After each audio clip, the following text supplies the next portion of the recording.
इतिहास की किताबों में लिखा है कि 1995 तक पंजाब में शांति लौट आई थी, बंदूकें खामोश हो गई थी, आतंकवादी या तो मारे गए थे या देश छोड़कर भाग चुके थे। केपीएस गिल को हीरो माना जा रहा था। हमें लगा कि बुरा वक्त बीत गया, हमें लगा कि छठा दरिया सूख गया, लेकिन शांति और सन्नाटे में बहुत फर्क होता है। पंजाब में जो लौटा था वो शांति नहीं थी, वो कब्रिस्तान का सन्नाटा था। क्योंकि जब गोलियों की आवाज बंद हुई तो एक नई आवाज आनी शुरू हुई, सिरिंज में दवा भरने की आवाज। जिस पंजाब ने AK-47 को हरा दिया था, वो पंजाब एक 2 मिलीलीटर की सिरिंज से कैसे हार गया।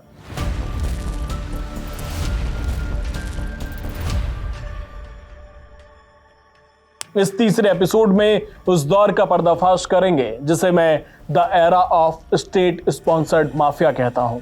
यह कहानी पाकिस्तान की नहीं है, यह कहानी आतंकवादियों की नहीं है, यह कहानी है खाकी, खादी और चिट्टा के उस गठबंधन की जिसने पंजाब की एक पूरी पीढ़ी को नस नस में जहर घोल कर मार दिया। आज हम बात करेंगे उस पहलवान की जो देश का गौरव था लेकिन ड्रग लॉर्ड बन गया। आज हम खोलेंगे शशिकांत रिपोर्ट और भोला ड्रग केस की वो फाइलें जिनके नाम सुनकर सरकारें हिल जाती हैं। स्वागत है पंजाब के उस सच में जिसे छिपाने के लिए सिस्टम ने अपनी पूरी ताकत लगा दी।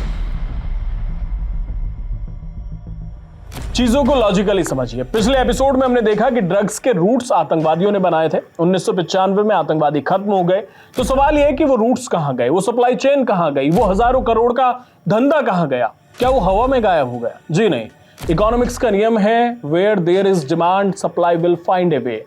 1993 की वोहरा कमेटी रिपोर्ट ने पहले ही चेतावनी दी थी कि भारत में अपराधी, राजनेता और नौकरशाह का एक सिंडिकेट बन चुका है। पंजाब इसका सबसे बड़ा उदाहरण बना।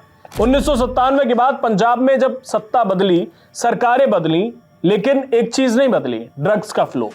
खुफिया एजेंसियों के सूत्र और बाद में आई जांच रिपोर्ट से इशारा करती हैं कि 1990 के दशक तक ड्रग सिंडिकेट का नेशनलाइजेशन यानी कि राष्ट्रीयकरण हो गया। यानी जो धंधा पहले दुश्मन यानी कि आतंकवादी चला रहे थे, अब उसे सिस्टम ने अपने हाथों में ले लिया। पुलिस जिसका काम तस्करों को पकड़ना था, अब सिस्टम का हिस्सा बन गई। इसे हफ्ता सिस्टम कहते हैं। बॉर्डर पर तैनात भ्रष्ट अधिकारियों ने तस्करों से कहा, तुम्हें पाकिस्तान से माल लाना है लाओ, हमें गोली नहीं चलानी, हमें बस अपना हिस्सा चाहिए, कट चाहिए। पंजाब पुलिस के पूर्व डीजीपी प्रिजन शशिकांत ने बाद में एक बहुत बड़ा खुलासा किया था। उन्होंने पंजाब और हरियाणा हाईकोर्ट में एक सूची सौंपी थी। उनका दावा था कि पंजाब की राजनीति के बड़े बड़े नाम और पुलिस के आला अधिकारी सीधे तौर पर ड्रग तस्करों को संरक्षण दे रहे थे। सोचिए, जिस थानेदार की जिम्मेदारी नशा रोकने की थी, अगर उसकी जीप में ही नशा सप्लाई हो रहा हो तो आप किसे शिकायत करेंगे? 1995 से 2002 के बीच पंजाब में ड्रग्स एक अपराध से बदलकर एक अनऑफिशियल इंडस्ट्री बन गया। चुनाव लड़ने के लिए पैसा चाहिए था और ड्रग्स से आसान पैसा कहीं नहीं था। अब बात करेंगे चिट्टा और फार्मा के खेल की। 2000 के दशक के मध्य में एक और बड़ा बदलाव आया। हेरोइन यानी कि अफीम महंगी थी और यह फसल पर निर्भर करती थी। अगर अफगानिस्तान में सूखा पड़ा तो धंधा मंदा। माफिया को एक ऐसा प्रोडक्ट चाहिए था जो सस्ता हो, हर मौसम में बने और जिसका असर हेरोइन से तेज हो। यही एंट्री होती है सिंथेटिक ड्रग्स की। पंजाब की सड़कों पर इसे नाम मिला चिट्टा। चिट्टा तकनीकी रूप से डाइसिटामोर्फिन और मेथाम्फेटामाइन का मिश्रण था। लेकिन ये कहां से आया? क्या ये खेतों में उगता है? नहीं, ये फैक्ट्रियों में बनता है। यहां मैं आपको एक ऐसा प्रमाण दूंगा जो आपको चौंका देगा। पंजाब और हिमाचल का बॉर्डर बद्दी इंडस्ट्रियल एरिया, ये एशिया का सबसे बड़ा फार्मास्यूटिकल हब है। दवाइयां बनाने के लिए कुछ केमिकल्स का इस्तेमाल होता है जिन्हें प्रीकर्सर केमिकल्स कहते हैं, जैसे स्यूडोएफेड्रिन और एफेड्राइन। ये सर्दी जुकाम की दवाइयों में इस्तेमाल होते हैं। लेकिन अगर इसे प्रोसेस किया जाए तो ये एक high quality synthetic drugs meth बनाई जा सकती है। Directorate of revenue intelligence DRI की रिपोर्ट्स देखिए। 2008 से 2012 के बीच DRI ने पाया कि हजारों किलोग्राम स्यूडोफेड्राइन फार्मा फैक्ट्रियों से गायब हो गया। कागजों पर दिखाया गया कि दवाइयां बनी हैं, लेकिन असलियत में यह केमिकल ड्रग माफिया के पास पहुंचा। इसे डाइवर्जन कहते हैं। पंजाब का ड्रग माफिया अब सिर्फ पाकिस्तान पर निर्भर नहीं था, उन्होंने अपने घर में, अपनी फैक्ट्रियों में जहर बनाना सीख लिया था।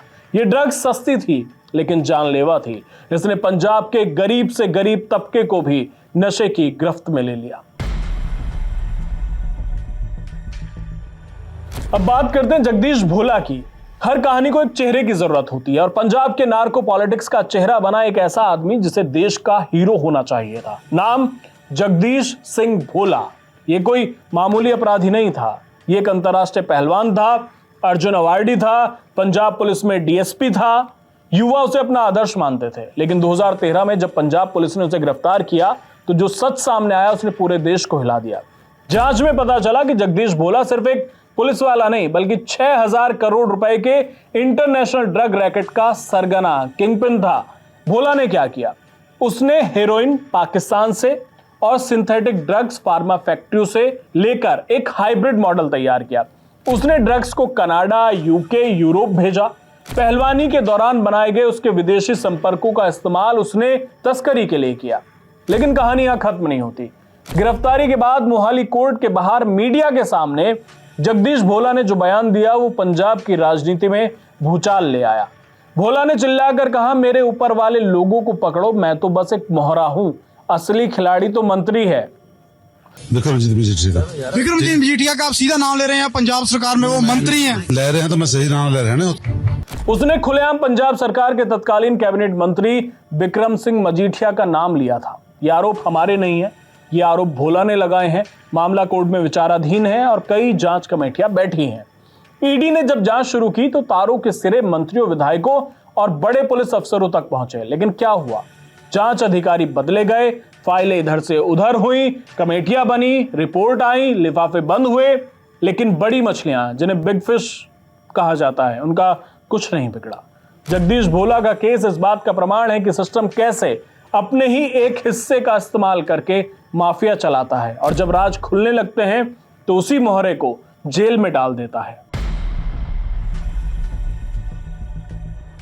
नेताओं ने पैसा कमाया, पुलिस वालों ने कोठियां बनाई, तस्करों ने विदेशी गाड़ियां खरीदी, लेकिन इस सब की कीमत किसने चुकाई? कीमत चुकाई पंजाब की माताओं ने, कीमत चुकाई उस लास्ट जनरेशन ने।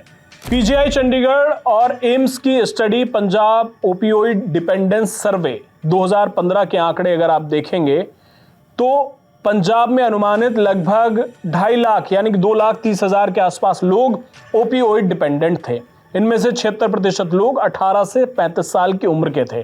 पंजाब का हर तीसरा परिवार किसी ना किसी रूप में नशे से प्रभावित था। यह सिर्फ आंकड़ा नहीं था, ये एक नस्ल खुशी यानी कि जीनोसाइड है।